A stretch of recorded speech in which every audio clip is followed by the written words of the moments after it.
In tonight's headlines, a month-long consultation on Article 23 begins with Chief Executive John Lee saying the law should take effect as soon as possible. Lawmakers question ministers on various aspects of Article 23. And Pakistan's former Prime Minister Imran Khan is jailed for 10 years on a charge of leaking state secrets.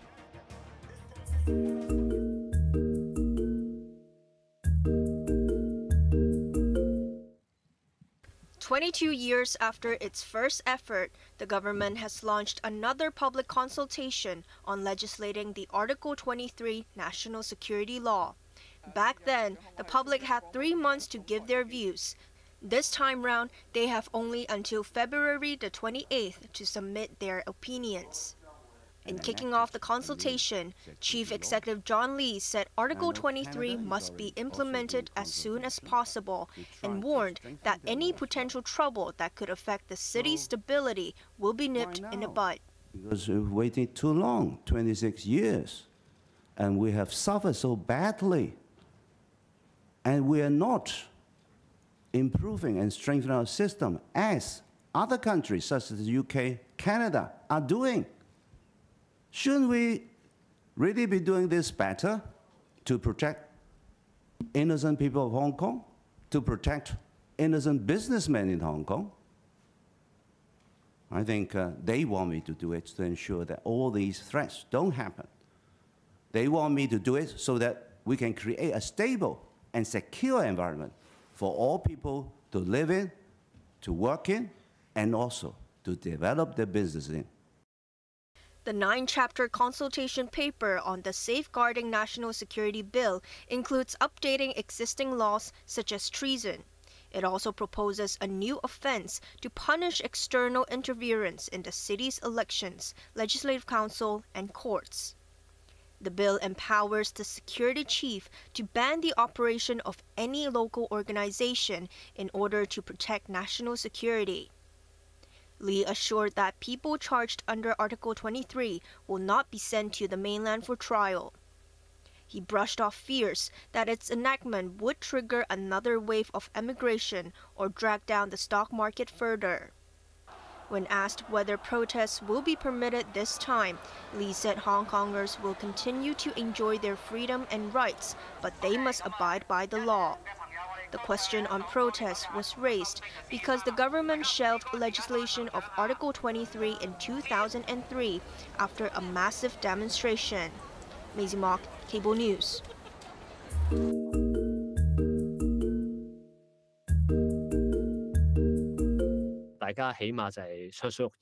Various groups have been speaking out as the public consultation for Article 23 began.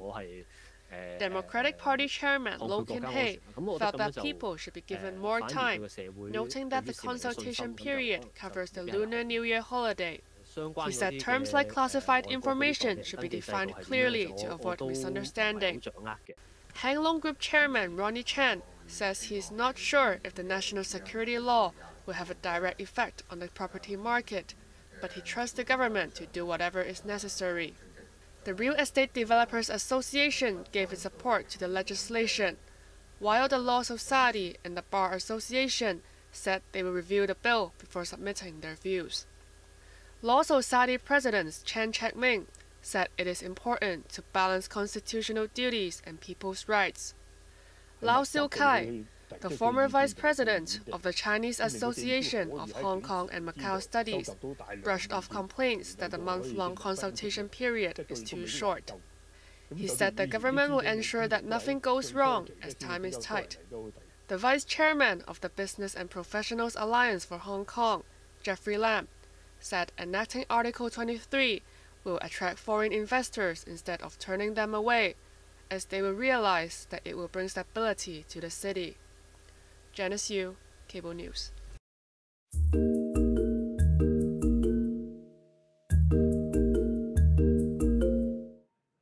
The Justice and Security Ministers met lawmakers this afternoon to give them a clearer picture of Article 23. Legislators supported the government's move, but they had questions. Security Chief Chris Tang was asked whether the media sector could avoid criminal liability if they disclose information from sources on national security. The government has proposed punishing those who reveal state secrets related to issues such as technological and economic development. Tang replied that further discussions are needed on revealing information of public interest. He also said the government proposed introducing a new offense to target activities on computer and electronic systems to ensure that the authorities can deal with new technology. Lawmaker Eunice Young asked whether national security fugitives will be punished for crimes committed before Article 23 is enacted, as the government has suggested cancelling their passports. Secretary for Justice Paul Lam said all criminal laws are not retrospective, and Article 23 will only regulate actions taken after it is enacted. Details of Article 23 will be explained to diplomats and foreign business associations in Hong Kong. Executive councillors earlier gave their backing to the government's proposal. Maisie Mock, Cable News.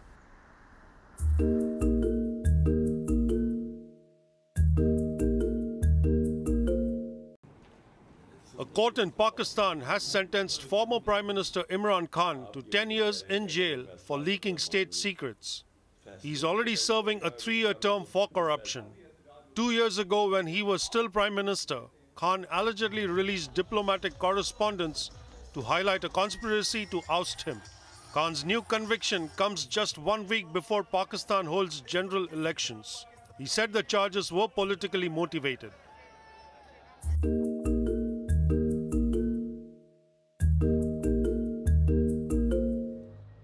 A mosque and several buildings were destroyed as Israeli troops searched for Hamas fighters in the southern Gaza city of Khan Yunis. Israel's offensive killed over 200 Palestinians in Gaza in the past 24 hours, taking the death toll since October to 26,700. Thousands of Palestinians continue to flee the fighting, but there is hardly any safe place in the tiny besieged enclave. Ahmad Imaish, who escorted an elderly man, said human rights organizations might as well close shop as they are not doing enough to help suffering Palestinians. The world should be ashamed, he added. About 2 million Palestinians in Gaza are constantly on the move after Israel bombed their homes to rubble.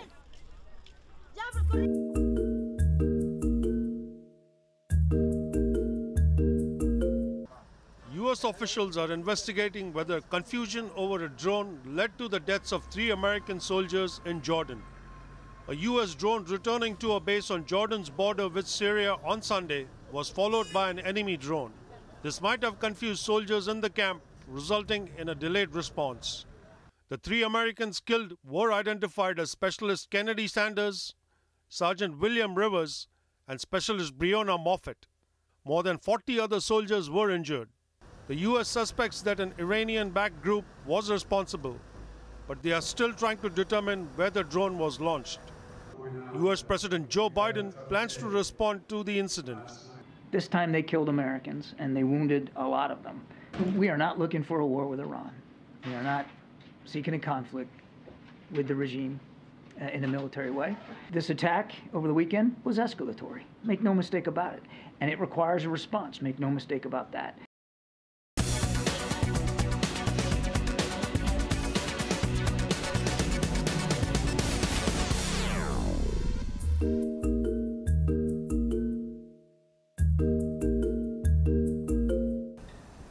There was more gloom today for the Hong Kong stock market, which is on the verge of recording its worst January in 8 years.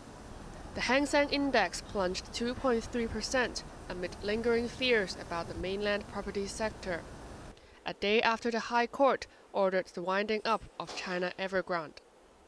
Investors were also concerned about China's economy as the year progresses. Tech heavyweights led the slide, with Tencent losing almost 3% and Alibaba giving up 2%.